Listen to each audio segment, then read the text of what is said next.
ಸಭಾಧ್ಯಕ್ಷರೇ, ಮಾನ್ಯ ಸಚಿವರು ಉತ್ತರವನ್ನು ಒದಗಿಸಿದ್ದಾರೆ. ಹಾವೇರಿ ಜಿಲ್ಲೆಯಲ್ಲಿ 9 ಗ್ರಾಮಗಳಲ್ಲಿ ಕಲುಷಿತ ಫ್ಲೋರೈಡ್ ಅಂಶದ ನೀರು ಕಂಡುಬಂದಿದೆ ಎಂಬ ಮಾತನ್ನು ಹೇಳಿದ್ದಾರೆ. ನನ್ನ ವಿನಂತಿ, ಆ ಫ್ಲೋರೈಡ್ ಅಂಶದ ಜಲಮೂಲಗಳನ್ನು ಸಂಪೂರ್ಣವಾಗಿ ವ್ಯವಸ್ಥೆ ಮಾಡಬೇಕು. ಯಾಕೆಂದರೆ ಅವರು ಕುಡಿಯೋಕ್ಕೆ ನಾವು ಉಪಯೋಗ ಮಾಡದೇ ಇದ್ದರೂ ಬೇರೆ ಉದ್ದೇಶಕ್ಕೆ ಉಪಯೋಗ ಮಾಡ್ತೀವಿ ಅಂತಾರೆ. ಆದರೆ ಅನಿವಾರ್ಯ ಸಂದರ್ಭದಲ್ಲಿ ಒಂದೆಡೆ ಶುದ್ಧ ನೀರಿನ ಘಟಕ ಆಗಲಿ, ಬೇರೆ ಜಲ ಸಂಪನ್ಮೂಲಗಳು ಬತ್ತಿದಂಥ ಸಂದರ್ಭದಲ್ಲಿ ಅನಿವಾರ್ಯವಾಗಿ ಅವರಿಗೆ ಕುಡಿಯುವಂಥ ಒಂದು ಅವಕಾಶವನ್ನು ಮಾಡಿಕೊಡ್ಬೇಕಾಗತ್ತೆ. ಆ ಕಾರಣದಿಂದ ಸಂಪೂರ್ಣವಾಗಿ ಸಾರ್ವಜನಿಕ ಪ್ರಕಟಣೆಯನ್ನು ಹೊರಡಿಸುವುದರ ಮೂಲಕ ಅದನ್ನು ಬಂದ್ ಮಾಡಬೇಕಂತ ಕೇಳ್ಕೊತಾ ಇದ್ದೀನಿ. ಎರಡನೇದು, ಶುದ್ಧ ನೀರಿನ ಘಟಕದ ಮೂಲಕ ಅವರಿಗೆ ವ್ಯವಸ್ಥೆ ಮಾಡಿದೆ ಎಂಬ ಮಾತನ್ನು ಹೇಳಿದಿರಿ. ಹಾವೇರಿ ಜಿಲ್ಲೆಯಲ್ಲಿ ಬಹಳಷ್ಟು ಶುದ್ಧ ನೀರಿನ ಘಟಕಗಳು ಅವು ವ್ಯವಸ್ಥಿತ ರೀತಿಯಲ್ಲಿ ನಡೀತಾ ಇಲ್ಲ. ಆದ್ದರಿಂದ ಸಂಪೂರ್ಣವಾಗಿ ಅವನ್ನು ವ್ಯವಸ್ಥಿತ ರೀತಿಯಲ್ಲಿ ಮಾಡುವಂಥ ವ್ಯವಸ್ಥೆ ಮಾಡಬೇಕು. ಮತ್ತು ಒಂದು ಜಲಮೂಲ ಬಂದಾದಂಥ ಸಂದರ್ಭದಲ್ಲಿ ಹೊಸದಾಗಿ ಬೋರ್ ಕೊಳಿಸಿದಾಗ ಅದನ್ನು ಸಹ ಪರೀಕ್ಷೆ ಮಾಡುವಂಥ ಕೆಲಸವನ್ನು ತಾವು ಸದಾಕಾಲ ಅದನ್ನು ಮಾಡ್ತಾ ಇರಬೇಕಂತೇಳಿ ನಾನು ಸಚಿವರಲ್ಲಿ ವಿನಂತಿ ಮಾಡ್ಕೊತಾ ಇದ್ದೀನಿ. ಅಧ್ಯಕ್ಷರೇ, ಹಿರಿಯ ಸದಸ್ಯರು ಕೇಳ್ದಂಗೆ 9 ಹಳ್ಳಿಗಳಲ್ಲಿ ಇದು ಫ್ಲೋರೈಡ್ ಲೆವೆಲ್ ಹೆಚ್ಚು ಕಂಡು ಬಂದಿದೆ. ಅಧ್ಯಕ್ಷರೇ, ಹಿರೇಕೆರೂರು ತಾಲೂಕಿನಲ್ಲಿ ಯಾವುದೂ ಇಲ್ಲ. ನಮ್ಮ ಹಾವೇರಿ ತಾಲೂಕು ಮತ್ತು 8 ಇದೆ, ಮತ್ತು ಶಿಗ್ಗಾಂವ್ ತಾಲೂಕಿನಲ್ಲಿ 1 ಇದೆ. ಮತ್ತು ಈಗಾಗಲೇ ಅಲ್ಲಿ ನಮ್ಮ ಪಂಚಾಯತ್ ಡೆವಲಪ್ಮೆಂಟ್ ಆಫೀಸರ್ ಮುಖಾಂತರ PDO ಮುಖಾಂತರ ಅಲ್ಲಿ ಈ ನೀರನ್ನು ಕುಡಿಲಿಕ್ಕೆ ಯೋಗ್ಯ ಇಲ್ಲ ಅಂತ ಆಗಲೇ ನಾವು ಅಲ್ಲಿ ಆದೇಶವನ್ನು ಬೈ ಡಿಫಾಲ್ಟ್ ಹೊರಡಿಸಿರ್ತೀವಿ ಅಧ್ಯಕ್ಷರೇ. ಮತ್ತು ಅವರು ಏನು RO ಪ್ಲಾಂಟ್ಸ್ ಎಲ್ಲ ಹಾವೇರಿದೇನು ಕೇಳಿದ್ದಾರೆ, ಅದು ಒಂದು ಪ್ರಸ್ತಾವನೆ ಒಂದು 5.5-6 ಕೋಟಿಗೆ ಮೊನ್ನೆ ಒಂದು ಪ್ರಸ್ತಾವನೆ ಬಂದಿದೆ ಅಧ್ಯಕ್ಷರೇ. ಅದು ಪರಿಶೀಲನೆ ಹಂತದಲ್ಲಿದೆ.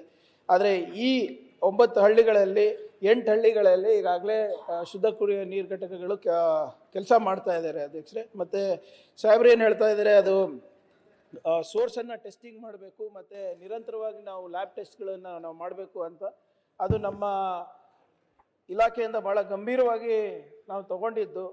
ಹಿಂದಿನ ಸರ್ಕಾರಗಳಲ್ಲಿ ವರ್ಷಕ್ಕೆ ಇಡೀ ರಾಜ್ಯದಲ್ಲಿ ಬರೀ 4 ಲಕ್ಷ 5 ಲಕ್ಷ ಆಗ್ತಾಯಿತ್ತು. ಆದರೆ ನಾವು ಬಂದಾಗಿಂದ ಕಳೆದ 2.5 ವರ್ಷದಲ್ಲಿ ಲ್ಯಾಬ್ ಟೆಸ್ಟಿಂಗಿಗೆ, ಎಸ್ಪೆಷಲಿ ಕೆಮಿಕಲ್ ಕಂಟ್ಯಾಮಿನೇಷನ್ನು ಮತ್ತು ಬಯೋಲಾಜಿಕಲ್ ಕಂಟ್ಯಾಮಿನೇಷನಿಗೆ ಹೆಚ್ಚು ಒತ್ತನ್ನು ಕೊಡ್ತಾ ಇದ್ದೀವಿ. ಮತ್ತು ಫೀಲ್ಡ್ ಟೆಸ್ಟಿಂಗ್ ಕಿಟ್ಸನ್ನು ಕೂಡ ನಾವು ವಿತರಣೆ ಎಲ್ಲ ಕಡೆ ಮಾಡಿದ್ದೀವಿ. ಲ್ಯಾಬ್ಸ್ ಎಲ್ಲ ಕಡೆ ಪ್ರಾರಂಭ ಆಗಿದೆ. ಪರಿಹಾರ ಸರ್, ವಿ ಆರ್ ಡಿಟೆಕ್ಟಿಂಗ್. ನೀವು ಫುಲ್ ಫಿಸಿಕಲ್ ಬಯಾಲಜಿಕಲ್ ಕಂಟ್ಯಾಮಿನೇಷನ್ ಒತ್ತು ಕೊಡ್ತಾ ಇದ್ದೀವಿ ಅಂದ್ರೆ ಇಲ್ಲ ಟೆಸ್ಟಿಂಗಿಗೆ ಕ್ಷಮಿಸಬೇಕು. ಅದರ ಜೊತೆಗೆ ಫೀಲ್ಡ್ ಟೆಸ್ಟ್ ಕಿಟ್ಸ್ ಕೂಡ ಕೊಟ್ಟಿದ್ದೀವಿ.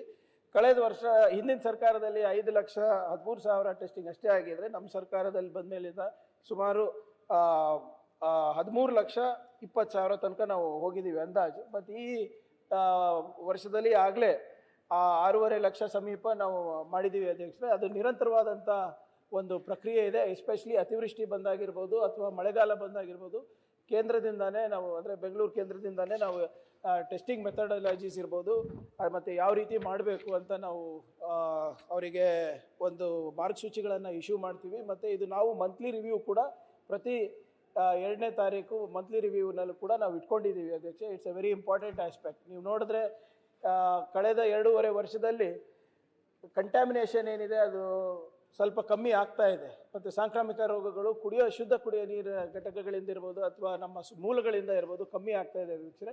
ಇದು ಒಂದು ನಿರಂತರ ಪ್ರಕ್ರಿಯೆ ಇದೆ. ಇದರ ಪ್ರಾಮಾಣಿಕ ಪ್ರಯತ್ನ ನಮ್ಮ ಇಲಾಖೆಯಿಂದ ಮಾಡ್ತಾ ಇದ್ದೀವಿ ಅಧ್ಯಕ್ಷರೇ. ಅವರು RO ಪ್ಲಾಂಟ್ ಏನು ಕೇಳಿದ್ದಾರೆ ಹಾವೇರಿದ್ದು, ಅದು ಪರಿಶೀಲನೆ ಮಾಡಿ ಅವರಿಗೆ ತಿಳಿಸ್ತೀನಿ ಅಧ್ಯಕ್ಷ. ಸಭಾಧ್ಯಕ್ಷರೇ, RO ಪ್ಲಾಂಟ್ ಪುನಶ್ಚೇತನಕ್ಕೆ ತಾವೇನು 500 ಕೋಟಿ ರೂಪಾಯಿ ಹಾವೇರಿ ಜಿಲ್ಲೆಯಿಂದ ಪ್ರಸ್ತಾವನೆ ಬಂದಿದೆ. ದಯವಿಟ್ಟು ಅದನ್ನು ಬೇಗನೆ ಮಾಡಿಕೊಡಿಲ್ಲ ಅಂದ್ರೆ ಜನ ಬೇರೆ ಬೇರೆ ನೀರಿನ ಮೂಲ ಹುಡ್ಕೊಂತ ಹೋಗ್ತಾರೆ. ಅದು ದಯವಿಟ್ಟು ಬೇಗನೆ ಮಾಡಿಕೊಡ್ಬೇಕು ಅಂತ ವಿನಂತಿ ಮಾಡ್ಕೊತೇವೆ. ಗ್ಯಾರಂಟಿ ನ್ಯೂಸ್, ಸುದ್ದಿ ಖಚಿತ, ನ್ಯಾಯ ನಿಶ್ಚಿತ.